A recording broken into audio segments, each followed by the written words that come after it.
আমি হয়তো মরে যাব, আমার ভাই বন্ধুরা সবাই একসাথে মরে যাবে না। সবার আগে আঘাত আমার উপরে আসতে হবে।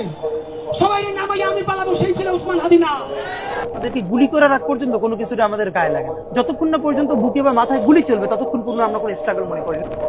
এই উসমান হাদি এবং তার ভাই বোনেরা আল্লাহ ছাড়া এই জমিনের নিচে আর কাউকে ভয় পায় না।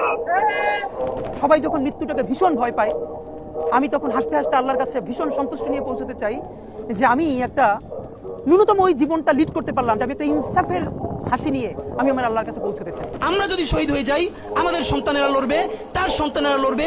কিয়ামত পর্যন্ত বাংলাদেশ নামক জমিন যতদিন বেঁচে থাকবে ততদিন পর্যন্ত আজাদির সন্তানেরা লড়াই করবেই করবে। আমি আমার পরিবারকে বলেছি যে আমার সন্তানের এখন বয়স 7 মাস, আল্লাহ আমাকে নিয়ে গেলে ওকে যেন ওভাবে প্রস্তুত করা হয় যে এই দখলদারিত্বের বিরুদ্ধে লড়তে হবে। আল্লাহ ওকে যদি বড় করে ওর সন্তানও দখলদারিত্বের বিরুদ্ধে লড়বে, এই স্পিরিট যেন ওকে দেওয়া হয়, এটা আমি আমার পরিবারকে বলেছি। তখন আমার ভাই একবার আমাকে বলছিল যে এই বাচ্চাটার কথা তো চিন্তা করা দরকার তোর।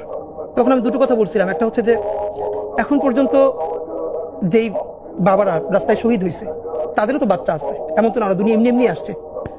তাদেরকে যেরকম আল্লাহ দেখবে ওরও আল্লাহই দেখবে। আমি তো ভীষণভাবে প্রত্যাশা করি, আমি ছোটবেলা থেকে এই স্বপ্নটা দেখি, অনেক জায়গায় বলেছি, যে একটা তুমুল মিছিল হচ্ছে অন্যায়ের বিরুদ্ধে। সেই মিছিলের সামনে আমি আছি, কোনো একটা বুলেট এসে আমার বুকটা হয়তো বিদ্ধ করে দিয়েছে, এবং সেই মিছিলে আমি হাসতে হাসতে আমি শহীদ হয়ে গেছি। ভাইয়া, আল্লাহ যদি আমাকে নিয়ে যায়, আমার বাচ্চাটার দিকে একটু খেয়াল রেখে